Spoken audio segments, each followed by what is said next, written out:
All right, hey, you have your quiz tomorrow. I'm getting a very late start on this video, so I'll try to just hurry up.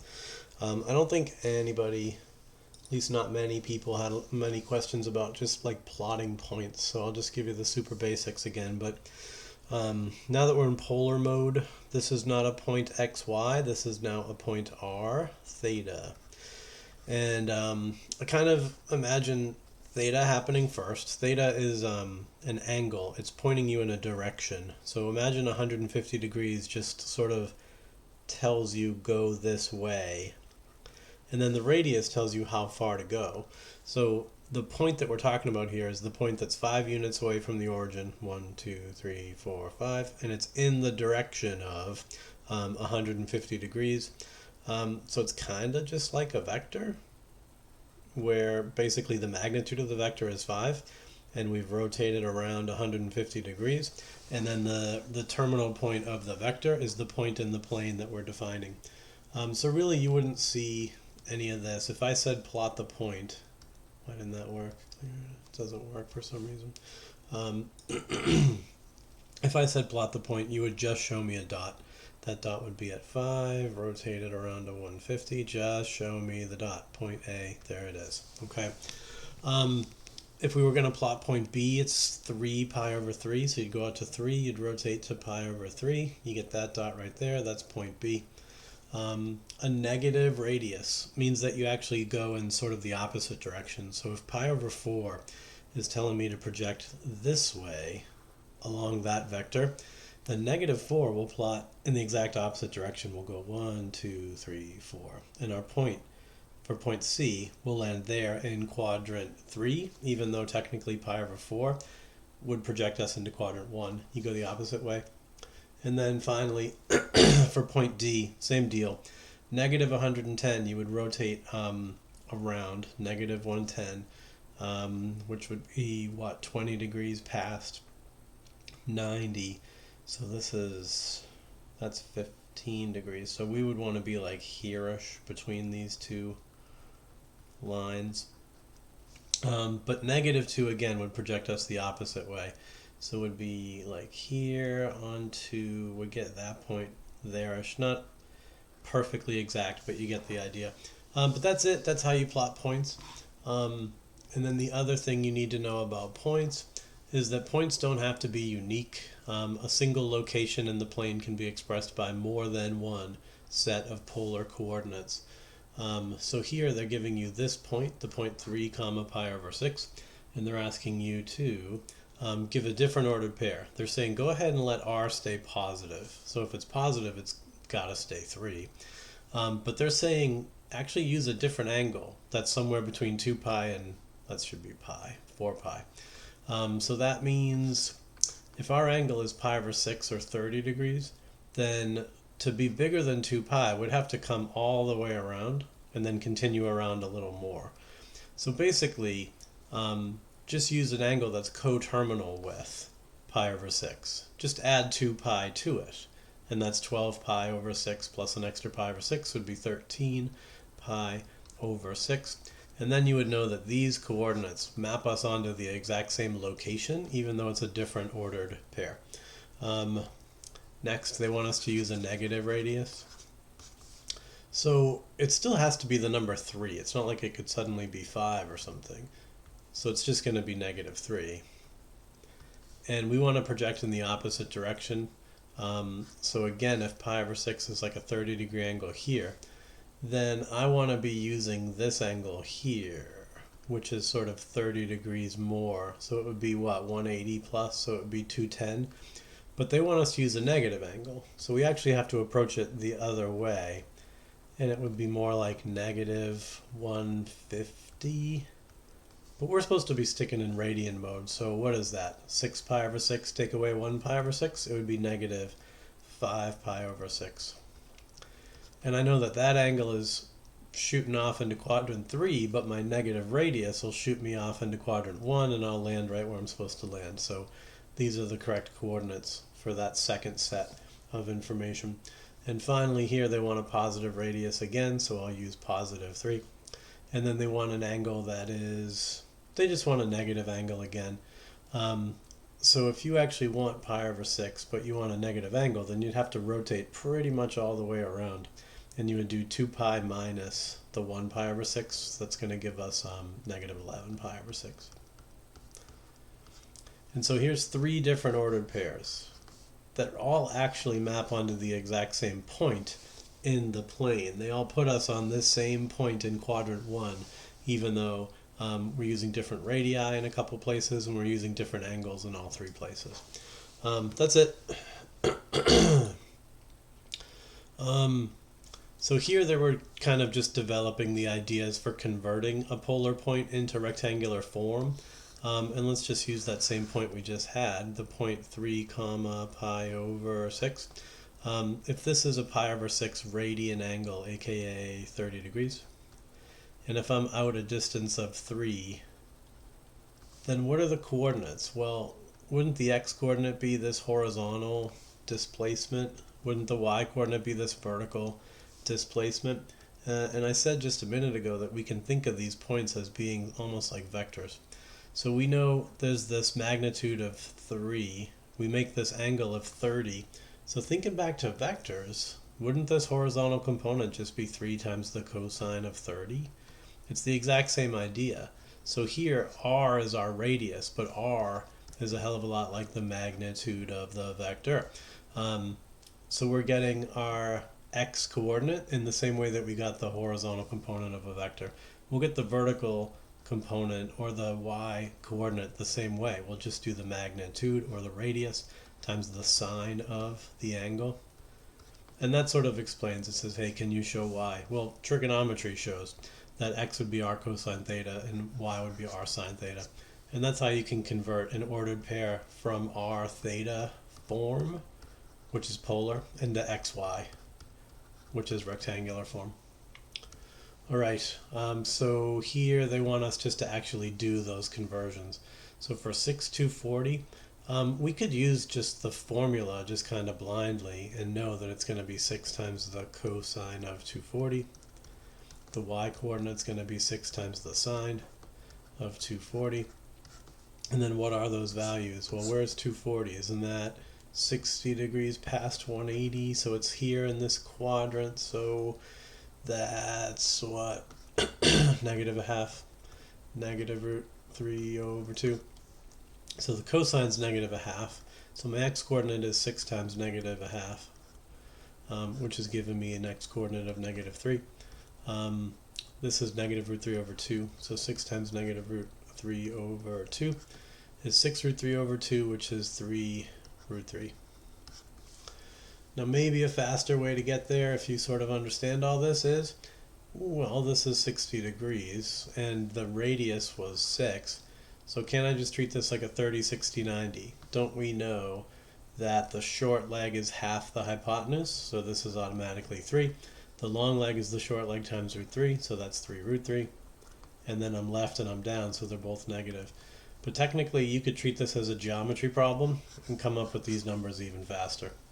That's how I prefer to do these, is to do them geometry style. Just draw the special right triangle and go from there. So let's do the same thing for B. This one's actually extra simple because negative pi over 2, that's 90 degrees. That's a point that's right on the y-axis. And if I'm 4 units down the y-axis, then I don't need any fancy math to see that that's just the point 0, comma, negative 4. So the rectangular coordinates for point B are just 0, negative 4. And then for C, this is a 30 degree reference angle. So for C, I've got a 30 degree reference angle in quadrant 2. So technically I'm projecting this way into quadrant 2. Radius is negative though. So we're actually going to project out into quadrant 4, forming a 30 degree angle. And since our radius is 4, we have a hypotenuse of 4. So doing the same just geometry trick, well, my short leg would be this vertical leg. It will be half of 4, so it's 2. Then my long leg is just my short leg times root 3, so this is 2 root 3.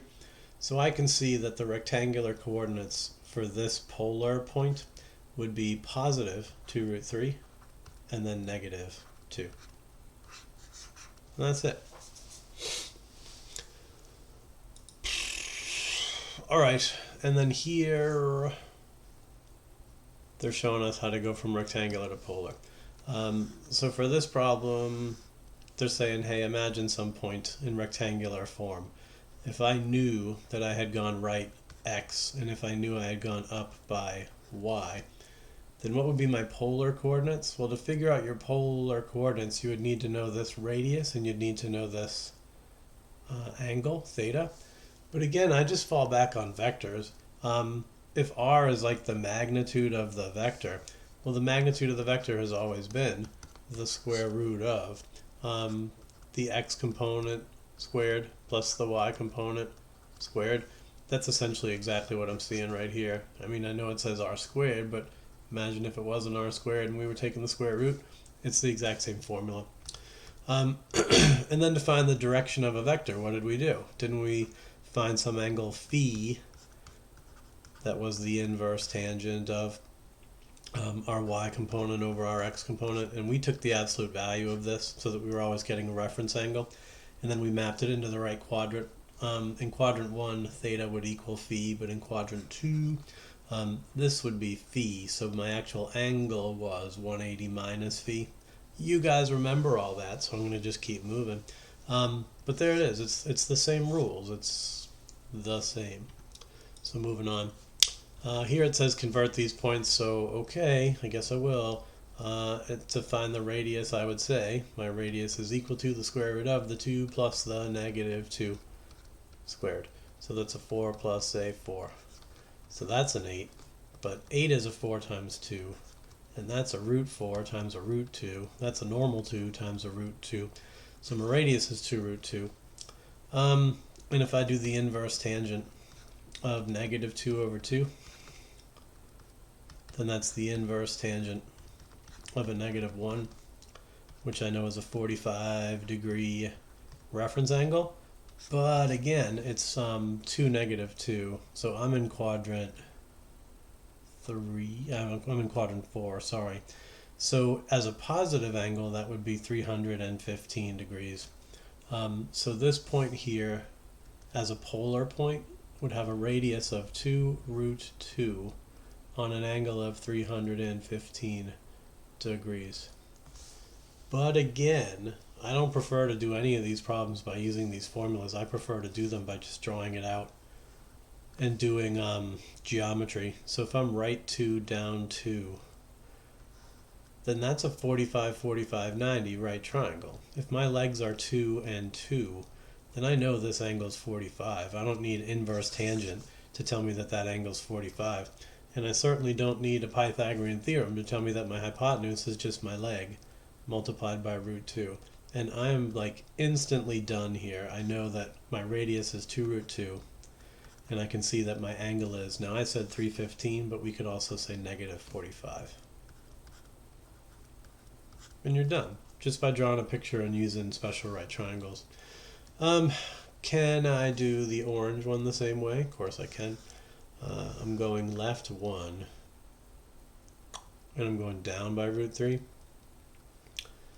So this one's maybe a little less obvious, but hopefully not. If this is 1 and this is root 3, then that's a short leg of 1 and a long leg that's 1 times root 3. So this hypotenuse should be the short leg doubled. This is in fact a 30, 60, 90 triangle. The short leg here would be the one that's across from 30, so the angle I care about would be the 60. And we just figured out that the hypotenuse is the short leg doubled. It's exactly 2 times 1, so 2. So we're done.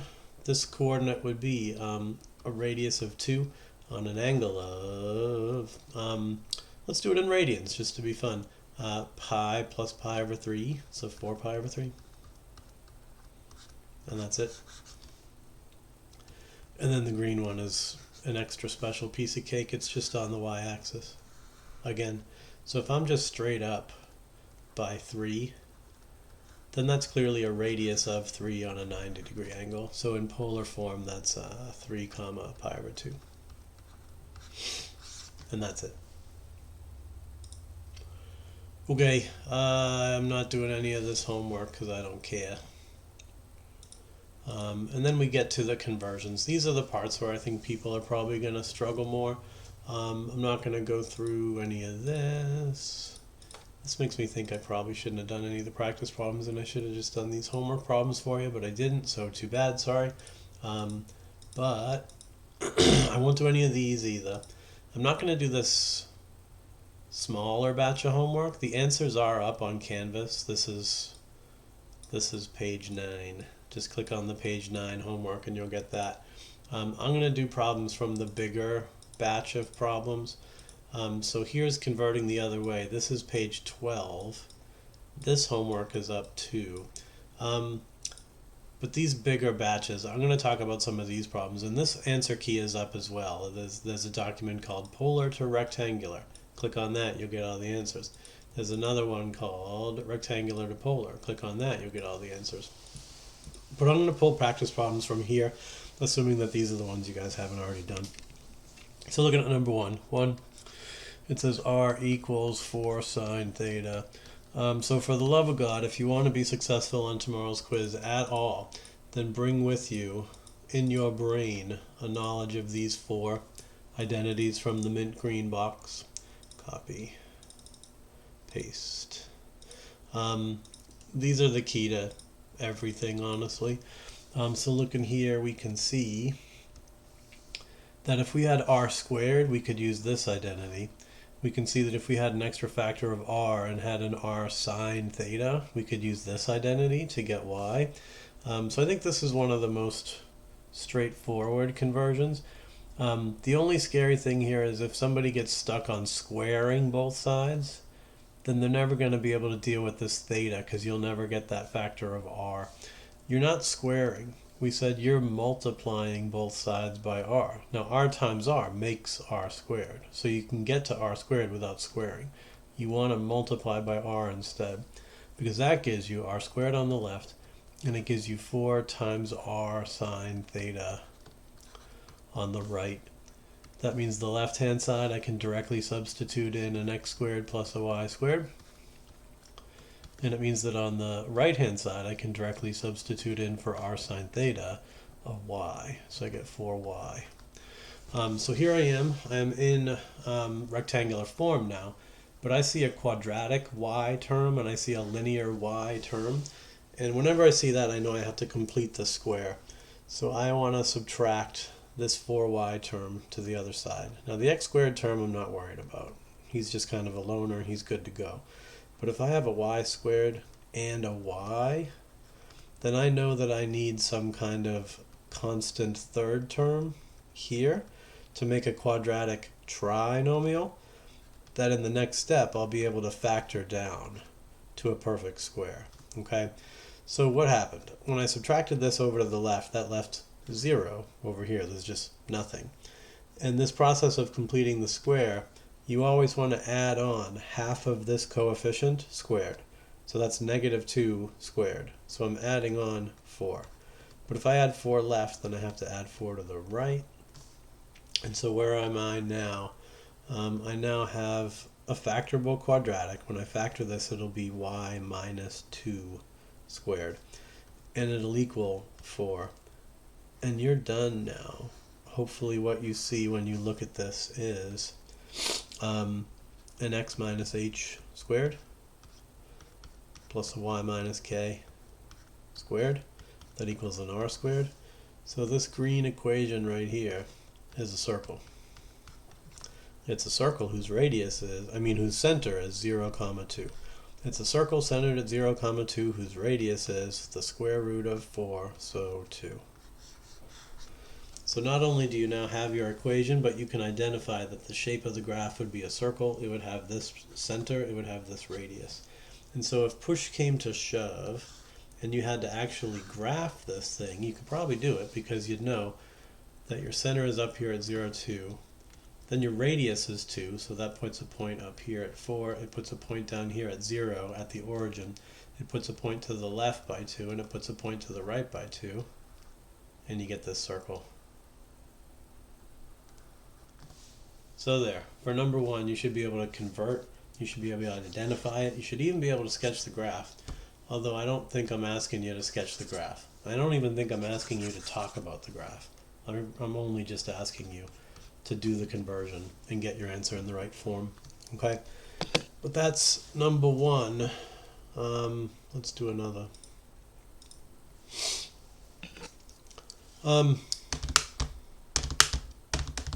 Not going to do 2 because it's almost exactly the same. 3, however, is one I'm a little nervous about. For 3, it says theta equals pi over 6. And if all you see is theta equals a number, then you should be thinking about this fourth identity, and you should be thinking about just taking the tangent of both sides.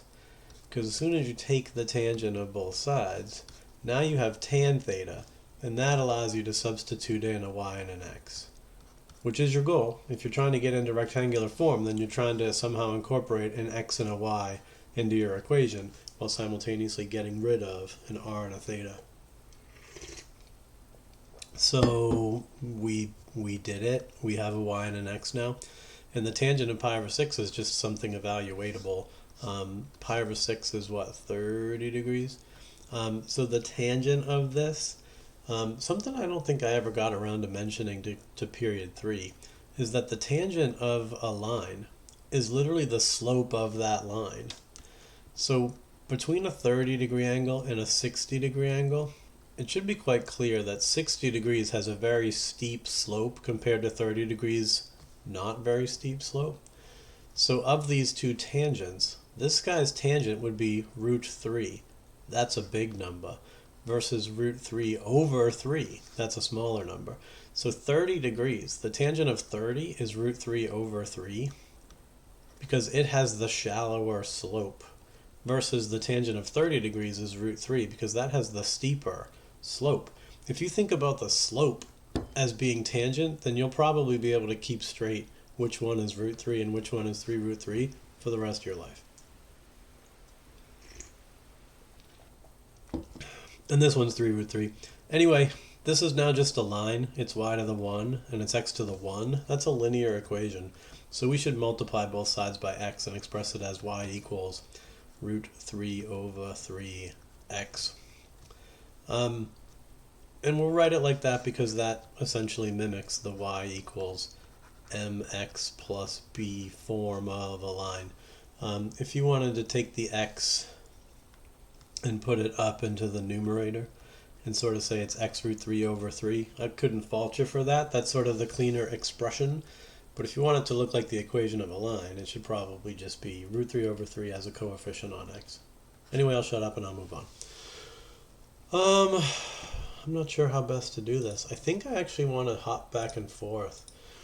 So here, what are we doing? All of these equations are polar, r theta, getting converted into rectangular, xy. But I think having just seen how to convert one of these, let's go look at the sort of reverse, the bizarro world version of this problem on the other problem set. Here we're going rectangular to polar, so we're going from xy form to r theta form. And so I'm looking for just a line. We just saw an equation that turned out to be a line passing through the origin. So where's the rectangular form of a line passing through the origin? Not you. You're horizontal. You don't pass through the origin. The origin's down here. Not you. You're vertical. You're just a line over here at 10. X equals A. That's just another vertical line. Where the hell is this say y equals x? I guess that's the guy. That's a hyperbola, actually. We should probably do 11. This is a line, but it doesn't pass through the origin. It looks like the only guy that's a line that passes through the origin is 12. So let's do 12 really fast. So if you recognize that that's a line passing through the origin, then hopefully in your brain you'll pair it up with something like this. It's going to turn out to just be theta equals some number. And the key to it is doing the tangent identity. So what does that look like over here? Well, it looks like just dividing both sides by x to get to y over x. And in this case it equals 1. So now I can directly substitute in that y over x just equals tangent of theta. and that equals 1. But I don't want the tangent of theta. I want plain old theta. So I would take the inverse tangent now of both sides. And that would cancel, giving me plain old theta. It would equal the inverse tangent of 1. And of course the inverse tangent of 1 is 45 degrees, or pi over 4. So there it is. A number like number 12 in this problem set is just like number 3 in this problem set. They're the exact reverse of each other. And I think maybe that's the best way to do these, is to kind of pair off which guys go together so you can recognize them either way. Okay, so now that we're back here, looking at number 4. Oops. Looking at number 4. You have r equals 3. And I hope it's obvious to you that if r equals 3 in polar form, that'll literally just be, let's see, a point at 3, and at 30 degrees it's a point at 3, and at 60 degrees it's a point at 3, and at 90 it's a point at 3, and at 90 it's a point at 3, and then it's a point at 3. That's just tracing a circle. So the equation r equals 3 is literally the circle centered at 0 with radius 3. You know that's going to be x squared plus y squared equals 9. Don't ya? Because we talked about the rectangular form of the equation of a circle. We already did this last unit, so you should know, without doing any work, that this becomes this. But let's pretend for a moment you didn't know that. Then how do you do it algebraically? If r equals 3, then you're keying in on this identity, and this time we are just squaring both sides. You're not going to multiply both sides by r here, because 3r doesn't turn into anything. So square both sides to get to an r squared that equals 9. Then substitute in your x squared plus y squared. And actually, that's it. You're done. That's the rectangular equation for the circle. Everything's good. So that's 4. That's a circle centered at the origin. Let's go find one in the other problem set. Number 1. It's actually the exact same thing. So for number 1, what would you do? Well, you'd see the x squared plus y squared right away, I hope, and recognize that that whole thing just immediately becomes r squared. And then you take the square root of both sides to get r equals plus or minus, technically plus or minus 3. But we said that the way that polars work, I don't really need the negative 3, because I'll plot all those same points as my little, as theta rotates around. I'll get all those points. So we can just say r equals 3 and be just as happy. So that's it. That's done. Number 2 is kind of weird. They're just not giving you numbers. They're saying a squared. But of course we'd do this the same way. It would just be the r would turn, or the x squared y squared would turn into r squared. It would equal a squared. And you go to take the square root, you get r equals a. So they're just saying sort of in general, that's how that would work. Okay, let's do more. So back to this problem set. I just did 4, so let's try 5 now. It says r equals 2 times the cosecant of theta. Well, cosecant's the reciprocal of sine, so you're probably thinking this is the identity that should kick in, and it is. If you think about it, this is 1 over sine, so this technically becomes 2 over sine theta, and from there it should be pretty obvious to just multiply both sides by sine. But I would say, since you're almost completely done with the whole entire pre-calculus course, maybe you can look at this and realize that you want to multiply by sine, because sine is the reciprocal of cosecant, and that's what will make it cancel out. So you should probably more directly look at this and be thinking, I should multiply by sine, because that's the reciprocal of cosecant. And if you're trying to sort of clear this out and just have 2, if you're trying to multiply, then this should feel more efficient, and this should feel like something you're ready to do. But anyway, we are done, because r sine theta is y. And we've landed on y equals 2. And we know that y equals 2 is just a horizontal line at 2, which must mean that the graph of r equals 2 cosecant theta in the polar coordinate system is also just a horizontal line located at 2. Okay, So we've seen it one way. Let's go find a horizontal line in our other problem set. U, number 5, where it says y equals 4. That's a horizontal line. So how do I convert here? Well, we just saw that the way we did it here was we turned cosecant into 1 over sine, we multiplied by sine, we turned r sine theta into y. So to reverse this process, you'll turn y into r sine theta, and then you'll multiply by cosecant to cancel out the sine and to isolate the r. So what does that feel like when you're doing it in the other way? Well, you'd see the y and you'd say, well, y is just r sine theta. And that equals 4. And then here you'd say, I want to get rid of r, and you'd resist the urge to divide by sine, I hope, and you would embrace your new urge, which is to just multiply sine by its reciprocal of sine being cosecant, and you do that on both sides. And then of course sine times cosecant would cancel out, so you get r equals 4 times the cosecant of theta. And that would be the answer to number 5.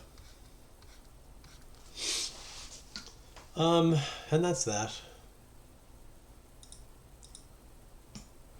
So what about 6? So 6 says r squared equals the sine of 2 theta. Really? Does it say that? I'm not doing this. I don't want to do this. Alright, so this seems a little tricky, but I'm sure I can figure it out because I'm a man of genius. Hey, is r squared just x squared plus y squared? Yeah, probably. Okay. Hey, is this a double angle identity from a few units ago? And does this simplify to be 2 times the sine of theta times the cosine of theta? I mean, I remember that identity. Hopefully you guys do too. So that means, I don't know what that means.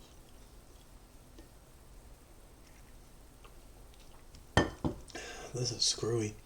That means I could multiply by an extra factor of r to generate an extra factor of r over here so that r sine theta can become an x. But then I need another factor of r to multiply by cosine so that that can become a y.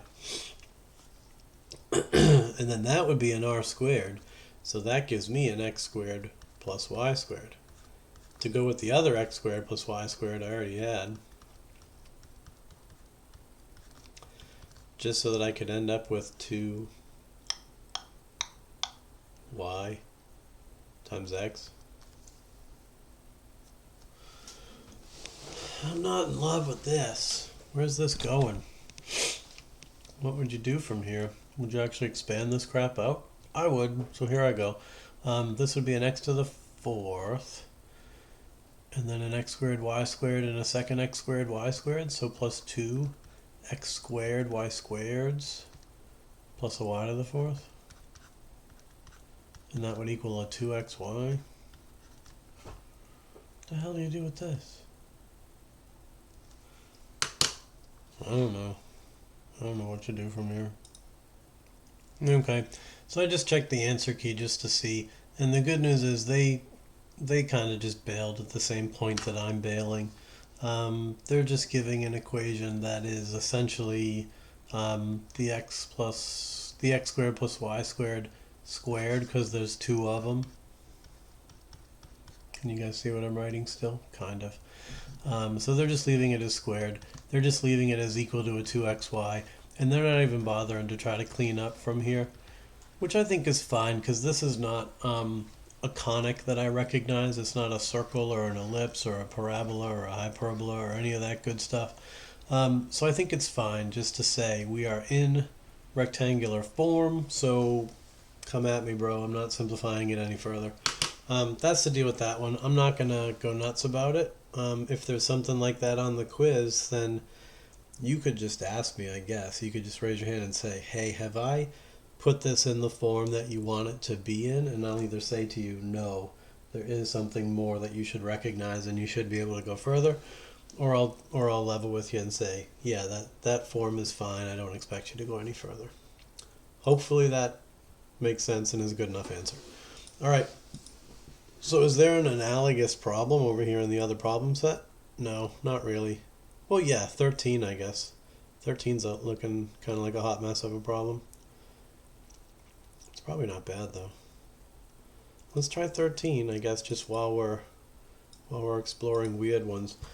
Looking at this is probably not atrocious. I mean, this whole thing is just r, right? So this is r squared. Then it's minus now. Oh, this is a minus. That's a minus. So what do you do with that?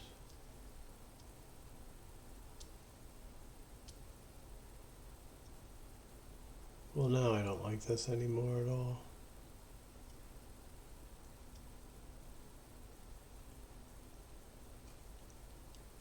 Huh.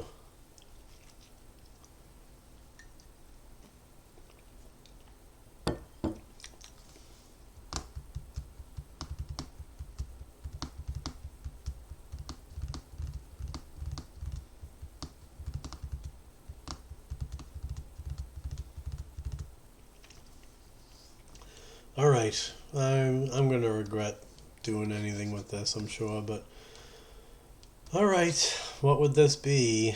This would be still an r squared squared. So r to the fourth. Okay, fine. This would be minus 9. Now x is r our cosine. Yeah. So this is r cosine squared. That's an r squared cosine squared because they're both getting squared. Then this would be minus r squared sine squared. And that equals 0. This is just another identity. I could actually factor out the r squared now to have an r to the fourth minus 9r squared. And then cosine squared minus sine squared, if you remember, that's the double angle identity for cosine. So this would be cosine of 2 theta equals 0. And just from here, now what? Like, how do you clean this up now? Maybe we don't have to clean it up. I don't know why I said theta here. I meant to say 0.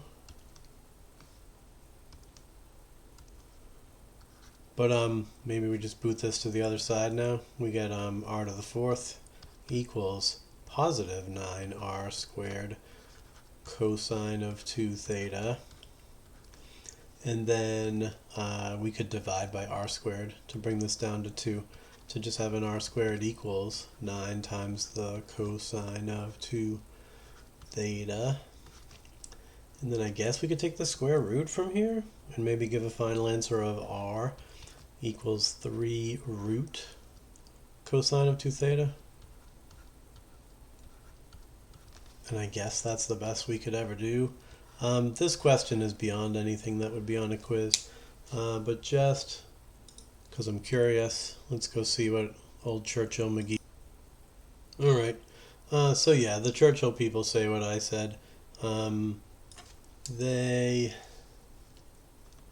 are, they're actually stopping at the r squared version instead of taking the square root of both sides, which I respect that. I was certainly toyed with just stopping here rather than ending up with an expression that contained the square root of a cosine. So sure, this looks good. And again, it's not any shape that you would ever recognize, I guess, but we still can convert and get to polar form, even if we don't know what the heck the shape of the graph would be.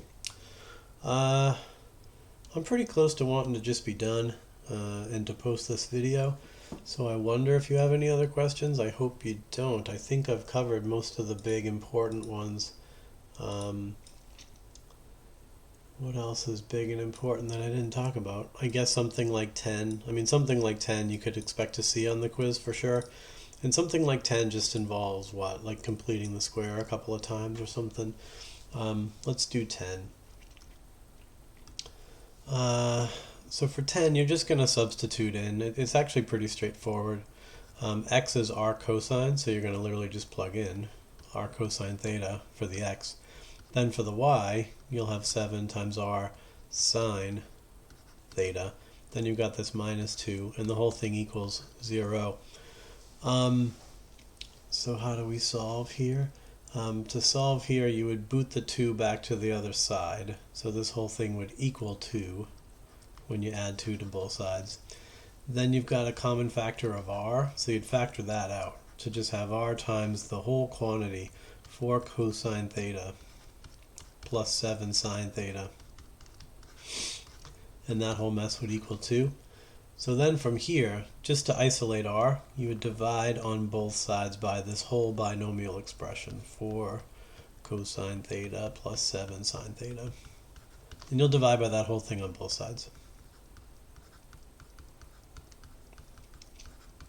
And so here, of course, the whole thing just cancels, and you get r equals, and then you just get 2 over the binomial 4 times the cosine of theta plus 7 times the sine of theta.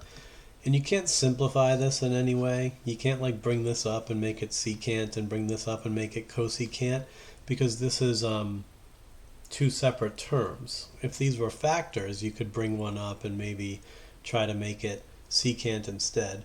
You can't cancel the 2 with the 4 because the 2 applies to the 4 and the 7 as well. So I don't know. Technically you could reduce them both. You could make this 1 and make this 2, but you'd have to make this a 3.5. And we don't really want to introduce decimals. So you would leave it. You would just leave the factor of 2 in there.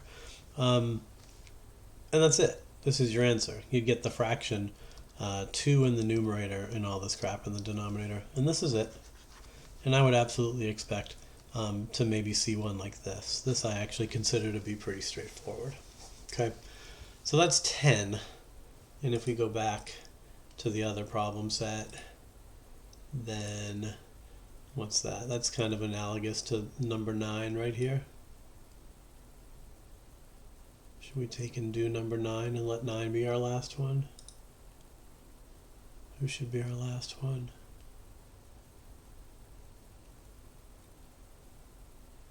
Probably 9. I'll talk about 15 super fast, because 15's another kind of likely problem that's pretty easy. You would just multiply by r on both sides. And of course here on the left you'd get r squared.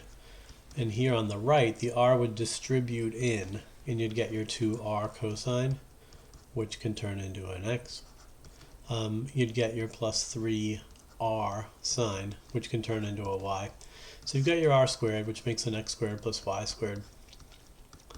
You've got your 2x plus your 3y. And so what you're supposed to recognize now is you've got the x quadratic term, you've got the x linear. So you're going to need to subtract the 2x and complete the square with your x terms. But you now also have a y quadratic term and a y linear term. So you have to subtract that too and complete the square with those terms. So we've got 2 quadratics that both need to be complete the square. So you get the x squared minus 2x, then you get this big empty space where you need a third term. Then you go plus a y squared plus, minus a 3y. Plus this big empty space where you need to complete the square. And then this whole thing currently equals 0. Now it won't be 0 for long though, because in my x equation I need half of 2 is 1, 1 squared is 1. I need to be adding 1, which means I better add 1 on this side. So we don't equal 0 anymore, we equal 1. Now this one, annoyingly, is if you try to divide 3 by 2, I don't want 1.5s. This would be 3 over 2, which squared would be 9/4. We're adding 9/4. And you guys should be able to deal with fractions, even though you can't have a calculator. So you factor this, and this gives you an x minus 1 squared. You factor this, and it gives you a y minus. It's the square root of this. Like here it was 1 because it was the square root of 1. Here it'll be 3/2 because it's the square root of 9/4. So you're squaring that. And what's 1? 1 is just 4/4, right? So aren't we just looking at a 13/4 over here? And this is a circle. It's a circle centered at 1, 3 halves, and it has a radius of whatever the hell the square root of 13 over 4 is. Okay, that was 15. I will now do 9 and call it a day.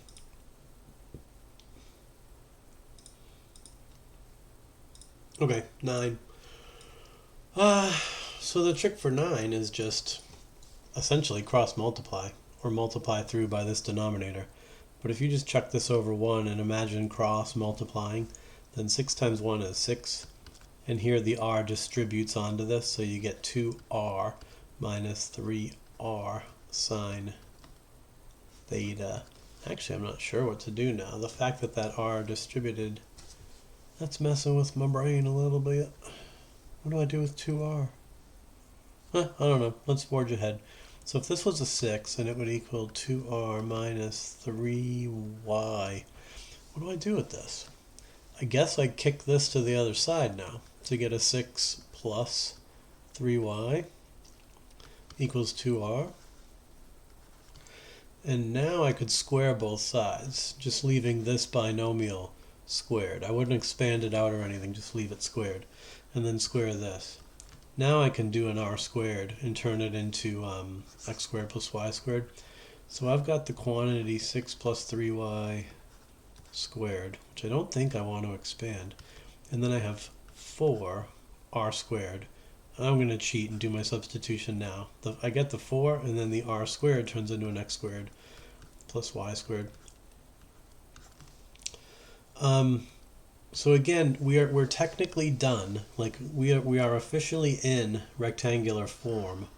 So my heart says Churchill probably stopped here and just quit. I'm gonna go see if that's true.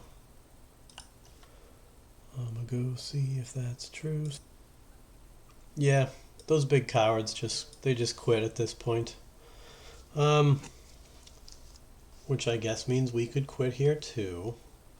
But if we wanted to be brave souls, then maybe we would expand this out. We would have a 36 plus 18 of these and then 18 more, so plus 36 y's plus 9y squared. And then this would be 4 x squareds and 4 y squareds. And then y. Why would we do this? I did this only because I knew now that at least my 9y squareds and my 4y squareds could play nicely together. So if I subtracted that from both sides now, this would drop down to what, 5? So you'd have 36 plus 36y plus 5y squared. And that would equal 4x squared. At least now I have only y's on the left and only x's on the right. Maybe that's useful. Is this thing still factorable? I highly doubt it. I highly doubt we're going to be able to factor this back down again. If we could, that would be ideal. But I think from here we're not getting anywhere else useful, which of course is why Churchill just stopped here. We're never really getting any better than that. Anyway, the main push of this, of course, is do you understand just how to get rid of all the r's and thetas and get everything in terms of x and y? Because that is the moment that you stop being polar and begin to be rectangular. As soon as this r got replaced with an x squared plus y squared, we were technically done. Your answer is just not necessarily simplified. So Churchill says give this blue answer. I say a certain case could be made for this weird red one down here. But whatever. I'm going to end this video now. It's 50 minutes long and it's also 10:30. So God bless anyone who's still up and thinking about this stuff. Hopefully you'll be ready for tomorrow and do really well. See ya. Bye.